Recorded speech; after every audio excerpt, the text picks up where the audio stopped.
ആലപ്പുഴയിലെ കഞ്ചാവ് കേസിൽ യു പ്രതിഭ എംഎൽഎയുടെ മകൻ കനുവിനെ ഒഴിവാക്കി എക്സൈസ് കുറ്റപത്രം സമർപ്പിച്ചു. കനുവിനെ 9ാം പ്രതിയാക്കി എഫ്ഐആർ ഇട്ട കേസിലാണ് 7 പേരെ ഇപ്പോൾ ഒഴിവാക്കി എക്സൈസ് കുറ്റപത്രം സമർപ്പിച്ചത്. അമ്പലപ്പുഴ കോടതിയിൽ എക്സൈസ് സമർപ്പിച്ച കുറ്റപത്രത്തിൽ ആകെ 2 പ്രതികൾ മാത്രമാണുള്ളത്.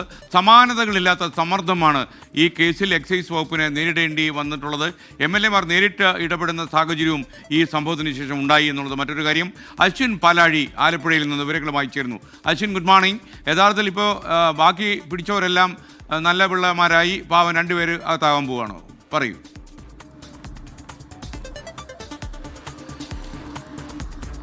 ഏറെ വിവാദം സൃഷ്ടിച്ച ഒരു കേസായിരുന്നു ഈ യു പ്രതിഭ എംഎൽഎയുടെ മകൻ ഈ കഞ്ചാവ് കേസിൽ ഉൾപ്പെട്ടത്. അതിനുശേഷം അത് വലിയ രാഷ്ട്രീയ വിവാദങ്ങളിലേക്ക് കടക്കുകയും ചെയ്തതാണ്. എന്തായാലും അതിൽ എംഎൽഎയുടെ മകനെ ഒഴിവാക്കി 2 പേരെ മാത്രം പ്രതിയാക്കിക്കൊണ്ടുള്ള കുറ്റപത്രമാണ് ഇന്നലെ അമ്പലപ്പുഴ കോടതിയിൽ സമർപ്പിച്ചിരിക്കുന്നത്. ഇതിന്റെ ഇടക്കാല ഉത്തരവ് നേരത്തെ പോലീസ് സമർപ്പിച്ചതൊക്കെ അതിന്റെ വിവരങ്ങളൊക്കെ പുറത്തു വന്നതാണ്. അതിൽ പോലീസ് എക്സൈസ് കണ്ടെത്തിയ ചില കാര്യങ്ങളുണ്ട്. ഈ കനിവ് കഞ്ചാവ് വലിച്ചതായുള്ള തെളിവുകളില്ല. ആ തെളിവിന്റെ അഭാവമാണ് ഏറ്റവും പ്രധാനമായി ഈ കേസിൽ കനിവിന് ഗുണമായത്. ഒപ്പം ഈ രക്തം, മുടി, നഖം എന്നിവ പരിശോധിക്കേണ്ടിയിരുന്നു. ഈ കേസുമായി ബന്ധപ്പെട്ട് ഈ കുട്ടിയെ പിടിച്ച സമയത്ത് ഇതൊന്നും പരിശോധിച്ചിട്ടില്ല. അതുകൊണ്ട് ഇതിന്റെ ശാസ്ത്രീയ തെളിവുകൾ കണ്ടെത്താനായില്ല.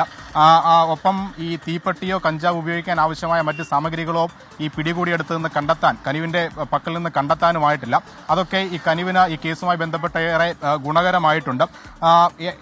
ആകെ പോലീസ് എക്സൈസ് പറയുന്ന ഒരു കാര്യം എന്ന് പറയുന്നത് കനിവിന്റെ ശ്വാസകോശത്തിൽ ശ്വാസം എടുക്കുമ്പോൾ, ശ്വാസം പുറത്തേക്ക് വിടുമ്പോൾ അതിൽ കഞ്ചാവിന്റെ ഗന്ധം ഉണ്ടായിരുന്നു എന്നുള്ളത് മാത്രമാണ്. എന്നാൽ ഈ പറയുന്ന കാര്യങ്ങളൊക്കെ 7 പേർക്കെതിരെ കേസെടുക്കാൻ മതിയാവില്ല എന്നുള്ളതായിരുന്നു അന്ന് കോടതിയിൽ സമർപ്പിച്ച ഇടക്കാല ഉത്തരവിൽ എക്സൈസ് പറഞ്ഞിരുന്നത്. എന്തായാലും അതുമായി ബന്ധപ്പെട്ട ഇപ്പോൾ ആ സമഗ്ര വിവരങ്ങൾ ഉൾപ്പെടുത്തിയ റിപ്പോർട്ടാണ് ഇപ്പോൾ കോടതിയിൽ കുറ്റപത്രമായി സമർപ്പിച്ചിരിക്കുന്നത്. എന്തായാലും കനിവ് പൂർണ്ണമായും കേസിൽ നിന്നും ഒഴിവായിരിക്കുന്നു. അന്ന് പിടിക്കപ്പെട്ട 9 പേരിൽ ഇപ്പോൾ 2 പേര് മാത്രമാണ് ഈ കഞ്ചാവ് കേസുമായി ബന്ധപ്പെട്ട് നിലവിൽ പ്രതികളായുള്ളത്. മറ്റ് 7 പേരെയും വെറുതെ വിട്ടിരിക്കുന്നു. അവരെ ഒഴിവാക്കിയുള്ള കുറ്റപത്രമാണ് സമർപ്പിച്ചിരിക്കുക എന്നുള്ളതാണ് പ്രധാനപ്പെട്ട കാര്യം. എന്തായാലും ഇതുമായി ബന്ധപ്പെട്ട രാഷ്ട്രീയ വിവാദങ്ങൾ ഇനി തുടരുമോ എന്നുള്ളതും ശ്രദ്ധേയമാണ്.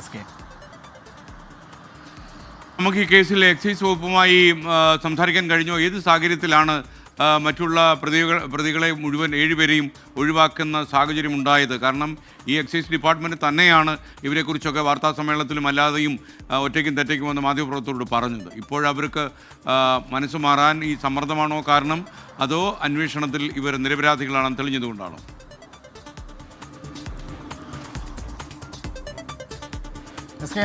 ആദ്യം സൂചിപ്പിച്ചതുപോലെ ഈ കേസിൽ അസാധാരണമായൊരു സമ്മർദ്ദം എക്സൈസ് ഉദ്യോഗസ്ഥർക്ക് ഈ കേസിൽ ഉണ്ടായി എന്നുള്ള കാര്യത്തിൽ സംശയമില്ല. കാരണം ഇതുമായി ബന്ധപ്പെട്ട എഫ്ഐആർ അടക്കം പുറത്തു വന്നതുമാണ്. അതിനുശേഷമാണ് അതിൽ പറഞ്ഞ കാര്യങ്ങളൊക്കെ തിരുത്തി മറ്റൊരു പ്രഥമ അന്വേഷണ റിപ്പോർട്ട് ഈ കേസുമായി ബന്ധപ്പെട്ട് പുറത്തു വരുന്നത്. അന്ന് തന്നെ ഇതുമായി ബന്ധപ്പെട്ട വിവാദങ്ങൾ വലിയ തോതിൽ ആളിക്കത്തുകയും ചെയ്തതാണ്. ഇപ്പോൾ ഈ കുറ്റപത്രത്തിൽ പറയുന്നത് എന്തുകൊണ്ട് ഈ 7 പേരെ ഒഴിവാക്കി എന്നുള്ളതിന് കാരണമായി കുറ്റപത്രത്തിൽ പറയുന്നത് തെളിവുകളുടെ അഭാവം തന്നെയാണ്.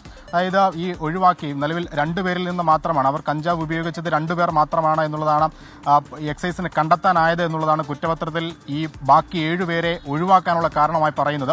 അതല്ലാതെ ഇവരിൽ നിന്ന് കഞ്ചാവ് ഉപയോഗിക്കാൻ ആവശ്യമായ ഉപകരണങ്ങളോ ഒന്നും കണ്ടെത്താനായില്ല. അവർക്ക് തെളിവായി പറയുന്നത്, അല്ലെങ്കിൽ ഇവർ കഞ്ചാവ് ഉപയോഗിച്ചു എന്ന് പറയാൻ കഴിയുന്ന ഒരേ ഒരു കാര്യമേ ഉള്ളൂ. അത് ഇവരുടെ ശ്വാസത്തിൽ നിന്ന് പുറത്തേക്ക് വന്ന കഞ്ചാവിന്റെ ഗന്ധമാണ്. പക്ഷേ അത് ശാസ്ത്രീയമായി തെളിയിക്കാനായിട്ടില്ല എക്സൈസിന്. അതൊരു വലിയ വീഴ്ചയായി പൊതുസമൂഹം വിലയിരുത്തുന്നുണ്ട്. കാരണം ഇത്ര ഒരു പ്രധാനപ്പെട്ട ഒരു കേസിൽ കഞ്ചാവുമായൊക്കെ പ്രതികൾ പിടിക്കപ്പെടുമ്പോൾ അവരുടെ ശാസ്ത്രീയ പരിശോധന, വൈദ്യപരിശോധന നടത്തേണ്ടതുണ്ട്. പ്രധാനമായി മുടി, നഖം അതടക്കമുള്ള പരിശോധനകൾ നടത്തേണ്ടതുണ്ട്. അത് പ്രാഥമിക ഘട്ടത്തിൽ പോലും എക്സൈസ് നടത്തിയില്ല എന്നുള്ള വലിയ വിമർശനമാണ് ഇപ്പോൾ ഉയരുന്നത്. അന്ന് ഈ കനിവിനെ അടക്കം പിടിച്ചത് നടപടിക്രമങ്ങൾ പാലിക്കാതെയാണ് എന്നുള്ള ഒരു ആരോപണം അന്ന് പ്രതിഭാഹരി എംഎൽഎ അടക്കം ഉന്നയിച്ചതുമാണ്. എന്തായാലും ആ നടപടിക്രമങ്ങൾ പാലിക്കുന്നതിൽ വീഴ്ച വരുത്തിയിട്ടുണ്ടോ എന്നുള്ളത് ശ്രദ്ധേയമാണ്. അതോ മറ്റേതെങ്കിലും സമ്മർദ്ദങ്ങളുടെ വഴി ഇത്തരത്തിലുള്ള സംഭവങ്ങൾ തേഞ്ഞുമാഞ്ഞു പോയതാണോ എന്നുള്ള ചോദ്യങ്ങളൊക്കെ നിലവിൽ നിലനിൽക്കുകയാണ്. എന്തായാലും ഈ 2 പേരെ മാത്രം പ്രതിയാക്കിക്കൊണ്ടുള്ള ഈ കുറ്റപത്രം സമർപ്പിച്ചത് ഒരു തരത്തിൽ അനീതിയാണ് എന്നുള്ള വിമർശനം ഇതിനോടകം തന്നെ സമൂഹ മാധ്യമങ്ങളിൽ ഉയർന്നിട്ടുണ്ട്. മറ്റ് 7 പേർ ഇവരുടെ സംഘത്തിലുള്ളതാണെങ്കിൽ എന്തുകൊണ്ട് അവരെ പ്രതി ചേർക്കാൻ എക്സൈസിന് സാധിച്ചില്ല എന്നുള്ള വലിയ വിമർശനവും ഉയരുന്നുണ്ട്. എന്തായാലും വിവാദങ്ങൾ വീണ്ടും തലപൊക്കുന്നു എന്നുള്ളതാണ് ഈ കഞ്ചാവ് കേസുമായി ബന്ധപ്പെട്ട ഏറ്റവും പ്രധാനപ്പെട്ട കാര്യം. എങ്ങനെ ഏതെങ്കിലും തരത്തിൽ സ്വാധീനമുള്ള ആളുകളൊക്കെ ആണെങ്കിൽ ഈ കഞ്ചാവ് കേസിൽ നിന്നൊക്കെ ഊരിപ്പോരാൻ കഴിയുമോ എന്നുള്ള ചോദ്യങ്ങളൊക്കെ ഉയരുന്നുണ്ട്. SKN എന്തായാലും ഇതിൽ പ്രതിഭാഹരിയുടെ വെർഷൻ എന്താണ് എന്നുള്ള ഒരു പ്രധാനപ്പെട്ട ഭാഗം നിലനിൽക്കുന്നുണ്ട്. ഒപ്പം ഇവർ വലിയ തോതിൽ സമ്മർദ്ദപ്പെട്ടു എന്നുള്ള ഒരു ആരോപണം കൂടി നിലനിൽക്കുന്ന സാഹചര്യത്തിൽ ഇനിയിപ്പോൾ പ്രതികരണങ്ങൾ, രാഷ്ട്രീയ പ്രതികരണങ്ങൾ അടക്കം ഈ കേസിൽ ഉണ്ടാകുമെന്നുള്ള കാര്യത്തിൽ ഒരു സംശയമില്ല.